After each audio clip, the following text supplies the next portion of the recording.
Dear student, आज की class में हम एक बहुत ही इंटरेस्टिंग मेथड पढ़ने वाले हैं जिसका नाम है टॉर्क मेथड। बुक्स में ऐसा कोई भी मेथड नहीं दिया हुआ है। ये सिर्फ कुछ टिपिकल प्रॉब्लम को सॉल्व करने के लिए मेथड डेवलप किया गया जिसको टॉर्क मेथड नाम दे दिया गया। It is not like a standard method की जो कि अवेलेबल हो। It is just a simple method कि जिससे मैं न्यूमेरिकल प्रॉब्लम को बहुत इजीली सॉल्व कर सकता हूं। ठीक है, टॉर्क नाम से ही समझ में आ रहा है कि मुझे उसे में कुछ ना कुछ रोटेशन देना होगा, यानी ये उस सिस्टम के साथ होता है कि जिसमें कोई रोटेशन हो। ठीक है, पूरा रोटेशन ना, but it is not a linear type of thing. यहां पर टॉर्क मेथड का यह मतलब है। तो सबसे पहले अगर मैं बात करूं, जो मैंने पुरानी क्लासेस में आपको बताया था कि जब भी कोई वाइब्रेशन का सिस्टम मैंने देखा तो मेरे को उसके मोशन को देखना है। मेरे को उसके मोशन को देखना है तो मुझे उसको इनिशियली डिस्टरबेंस देना होगा।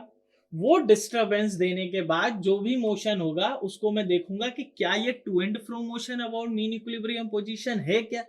अगर वो to and fro motion about mean equilibrium position है जो कि रैंडम इन नेचर है और they are in simple harmonic motion, तो उसको मैं वाइब्रेशन बोलता हूँ। सिंपल बात। अब मैंने एक सिस्टम को डिस्टर्ब किया तो उसके डिस्टरबेंस के बाद उसमें किस टाइप की, क्योंकि सारे vibratory system applies conservative of energy conservation systems ही होते हैं, वहां पर भी कंजर्वेशन ऑफ एनर्जी नियम लगता है। बट अभी तक हम लोगों ने first unit point of view से सिर्फ एनर्जी स्टोरिंग देखी है, डेसिपेशन अभी मैंने नहीं देखा। तो energy storing, kinetic energy storing device is mass, potential energy storing device is your spring. तो दो एनर्जी का स्टोरेज देखा। कंजर्वेशन ऑफ एनर्जी कब लगता है? जब स्टोर भी हो रहा है, डेसिपेट भी हो रहा है। कंजर्वेशन होना चाहिए ना। किसी भी एक सिस्टम को अगर मैं डिस्टर्ब कर रहा हूं और उसमें एनर्जी स्टोर हो रही है तो दैट इज समहाउ कहीं ना कहीं डेसिपेट होगी, तभी तो conservation of energy principal apply होगा उस पर। तो सारे vibratory system conservation of energy है। नेक्स्ट यूनिट में हम पढ़ेंगे डैम्पर, तब समझ में आएगा कि एनर्जी कैसे डेसिपेट होती है, बट दैट इज इस पॉइंट पे उसका कोई मतलब नहीं।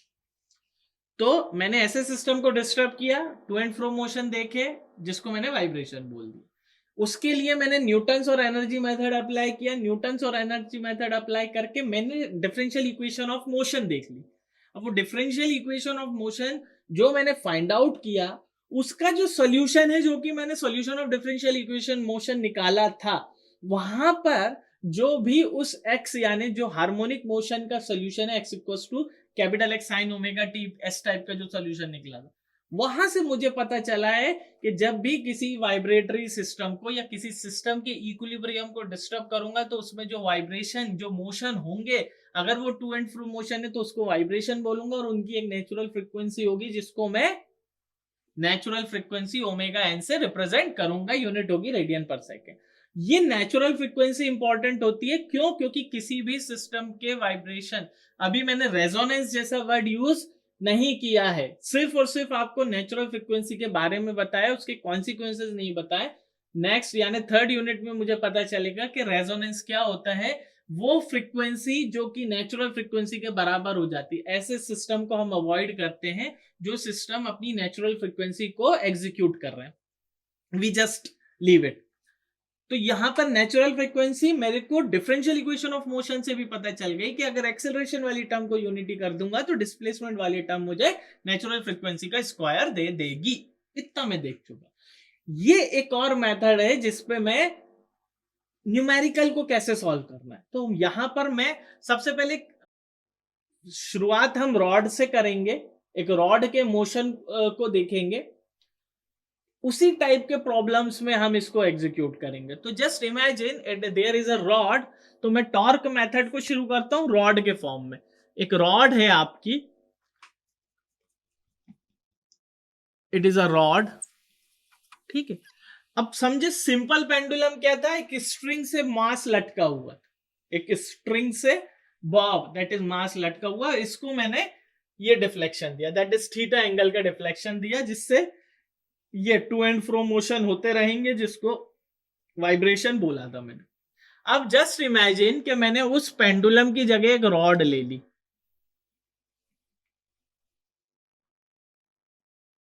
Just imagine this is a, ठीक है,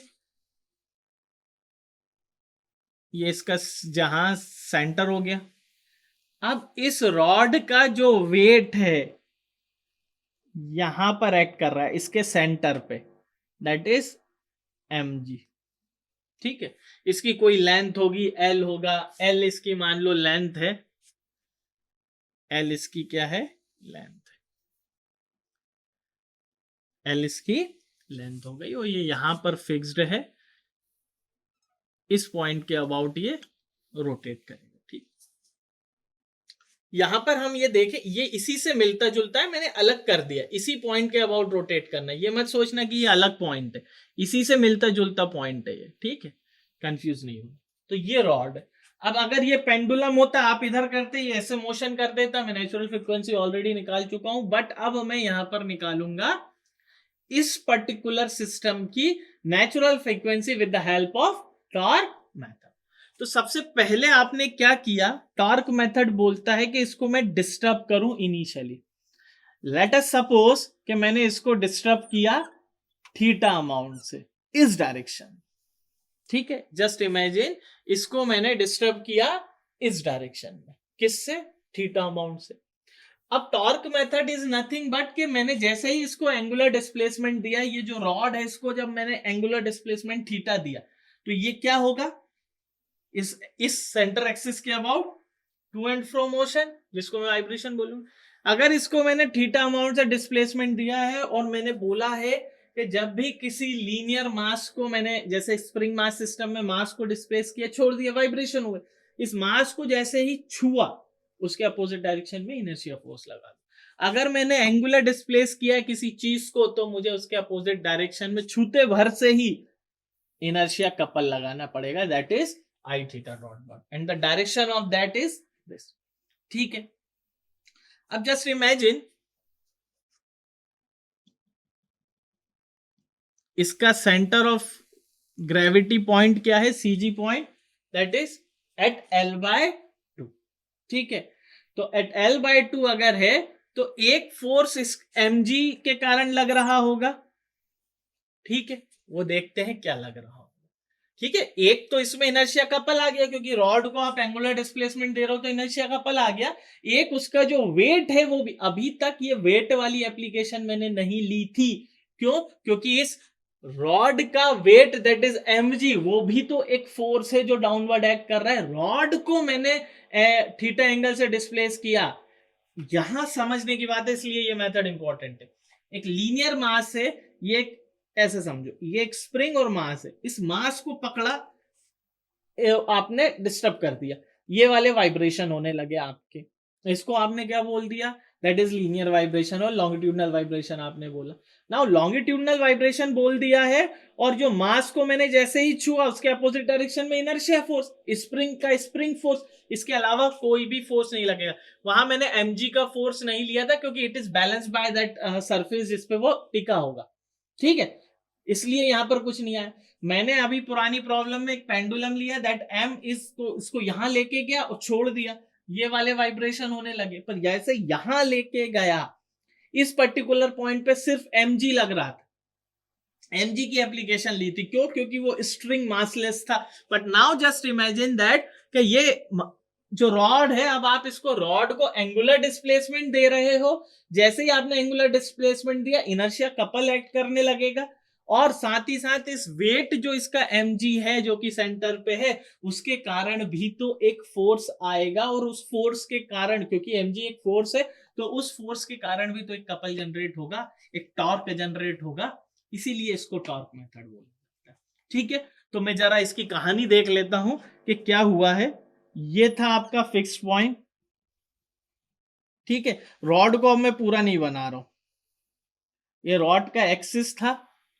ठीक है, इस एक्सिस के सेंटर पे mg काम कर रहा था।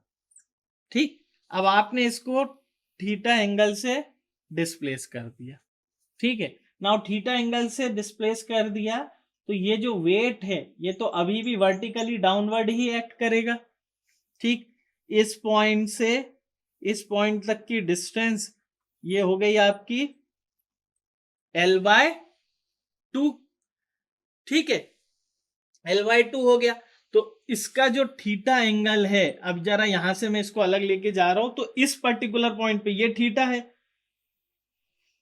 ये थीटा है, तो ये भी क्या हो जाएगा, थीटा हो जाएगा। तो यहां पर देखो ये वाली कंडीशन बन गई मेरी, ये mg हो गया, उसका एक कंपोनेंट यहां पर आएगा और एक कंपोनेंट यहां पर आएगा इस mg का, ये एंगल थीटा है, दिस इज mg। तो एंगल के साथ वाला mg cos थीटा, एंगल के अपोजिट वाला mg sin थीटा। अब देखो लाइन ऑफ एक्शन यही है, तो cos थीटा वाला कंपोनेंट चला जाएगा, कपल कौन सा कंपोनेंट बनाएगा, that mg into perpendicular distance, इस पॉइंट के अबाउट बात कर रहा हूं। तो इस पॉइंट पे जो mg sin थीटा वाला कंपोनेंट है इंटू L/2, यानी mg sin theta into L/2 का एक कपल आएगा। Since theta is very small, so sin theta is approximately equals to theta, so that force will be mg/2 into theta। तो ये बात समझ में आई, ये mg/2 थीटा का एक एडिशनल आपका कपल लगेगा, ठीक है, बहुत अच्छी बात है। तो अब मेरे पास इस पर्टिकुलर कंडीशन में mg/2 थीटा आ गया है, आई थीटा डॉट डॉट आ गया है, ये दो चीजें आ चुकी हैं। एक और कहानी मुझे यहां पर इस आई के साथ भी देखनी पड़ेगी कि रॉड का आई कैसे चेंज होता है, ठीक है।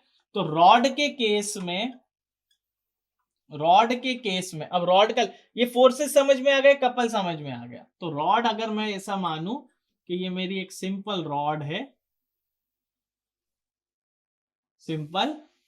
और इसका CG ये यहां पर है, दैट इज CG, ठीक है। ये पॉइंट में मान लेता हूं एक। तो अब मैं इसके मोमेंट ऑफ इनर्शिया की बात करूंगा, किसकी, moment of inertia. So moment of inertia at top यानी ए पॉइंट पे बात कर रहा हूं मैं, moment of inertia at A, IA will be given by ml3। मैं कैपिटल ले रहा हूं ताकि इससे अलग हो जाए, बाद में ये एक फॉर्मूला हो जाएगा आपका, ml3/3, ये फॉर्मूला है आपके लिए, ठीक है, फॉर्मूला है, बाद में हम इसको अपने हिसाब से मॉडिफाई कर लेंगे। अब मोमेंट ऑफ इनर्शिया, ये रॉड के केस की बात कर रहा हूं, एट CG रॉड के केस में, ठीक है, एट CG ये कितना हो जाएगा, IG will be equals to ml3/में 12, ठीक है, ml3/में 12। और moment of inertia at bottom, अब जरा इमेजिन करो बॉटम पे क्या कंडीशन होगी, बॉटम पे होगा, इसका मतलब यहां it is behaving like a simple pendulum, simple pendulum. इस केस में I will be ml square, so these are the formula related to I, किस पॉइंट के अबाउट आप ले रहे हो, ठीक है। अब जो कहानी मेरी बनी है, अगर मैं सिर्फ इस मास को लेता, सिर्फ इस पर्टिकुलर मैं मास की बात करूं,